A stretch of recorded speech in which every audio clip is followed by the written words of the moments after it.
אשרי האיש אשר לא הלך בעצת רשעים, ובדרך חטאים לא עמד ובמושב לעתים לא ישב. כי אם בתורת אדוני חפצו, ותורתו יגע יומם ולילה. והיה כעת שתול על פלגי מים, אשר פריו ייתן בעתו, ועליהו לא ייבול, וכל אשר יעשה יצליח. לא כן הרשעים, כי אם כמות אשר תדפנו רוח. על כן לא יקומו רשעים במשפט, וחטאים בעדת צדיקים.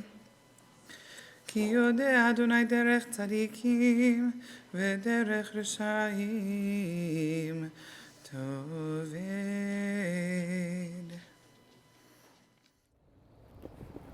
So this is my portable kiln, which I really like because I can kind of like go anywhere with it. It doesn't mean that I'm like stuck somewhere, and most people who are doing metalworking have something that's more stable. But I love this kiln because it's really small, and a lot of times I do projects like around the country where it's really important that I go there, and the person whose family is affected, they want to be the people who are involved in the process. And I think that, you know, a really important part of my work is, of course, the destruction of bullets and of firearms and of weapons, but it's also really important that whoever is affected be part of the process and understand that they have the agency to create change.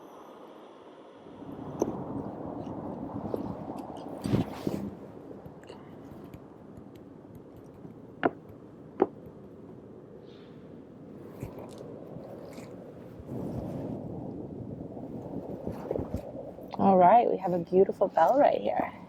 Go ahead and open it up in here so I don't lose any of the sand.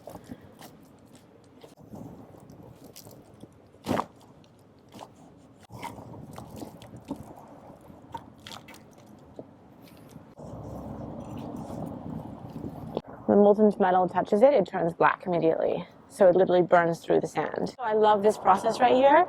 As the brass is slowly being exposed to air and oxidizing, it has this beautiful purple and blue color, which it will lose as soon as we encase it in water. You know, and I always think, like, I truly believe that the most important part of my practice is that it should be an active transformation of something which is violent, something which is peaceful and soft and important for community members. And that's what I love about metal, right? Is you can take anything and you can transform it into something else. You know, and then the other thing which I think is important too is the fact that when you're melting down, you know, a lot of times I feel like bullet casings and guns, they have such a negative and a sort of evil energy.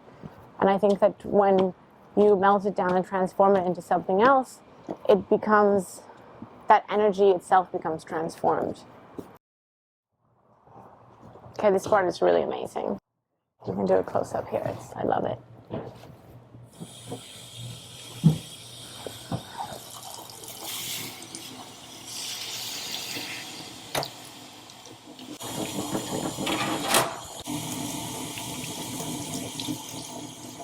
Oh, this is a particularly beautiful bell. I mean, this is going to have to be polished and cleaned up. Again, one of the reasons I love doing this type of process in the sand molds is that the final object sort of keeps its imperfections, which I really like.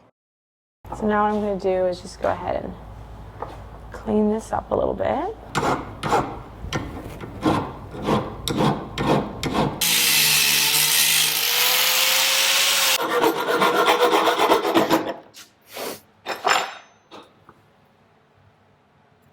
You see our bell is slowly turning into something. That's beautiful. Yeah. My goal is to make a metaphor, right? Something which you look at it, you understand what it's made out of, and you understand without any words. And so this idea, you know, I wanted to melt down these weapons and to make a book and a pencil because those are tools for education. That's how you learn.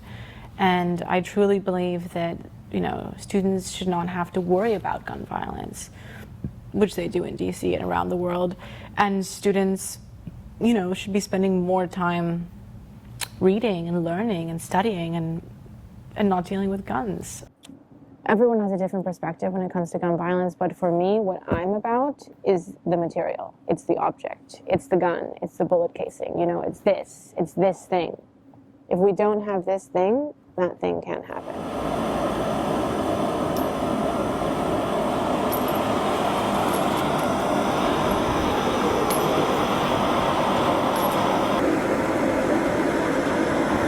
So if we can, let's talk about my brother Jay a little bit. So when I first met you and we talked about bullets to books, and then I wanted to follow up and see if I could come see you, and you so kindly said, come to the studio. My brother wanted to come, and my brother, as you know, was suffering since November last year, 2018. He had what I call a emotional heart attack. What I now understand, I think, is that his brain chemistry was compromised in this emotional heart attack, and he devolved to the point where he ended up taking his own life using a gun. So just a month after, he came with me to visit you here. And as you recall, well, maybe you can just sort of describe that visit a little bit. I mean, I think in many ways that visit, I remember both of you. I think he seemed to be so into the idea of transforming weapons. And actually, when you texted me over Christmas and were like, will you please make something for my brother, because I think we should, destroy some weapons to make something for him, it didn't even register in my mind that it was the same person who had come to my studio. I wondered about that. I think that when I watched your brother's funeral, what really struck me was the singing. And I think that singing is such a powerful way of mourning and of processing and of transcendence. And I really felt like that's why we should make the Star of David, because that fits more to his life, and I'm sure your family's life. And yeah, it was just, it was so heartbreaking. I just think it's going to take me a lifetime, and I probably won't succeed, but it will take me a lifetime to try to understand this very narrow topic of melting down guns and bullets to make artwork and musical installations and bells.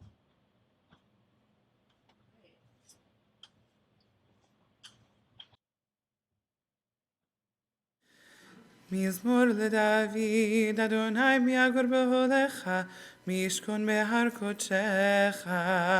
הולך תמים ופועל צדק, ודובר אמת בלבבו, לא רגל על לשונו, לא עשה לרעהו רעה, וחרפה לא נשא על קרובו.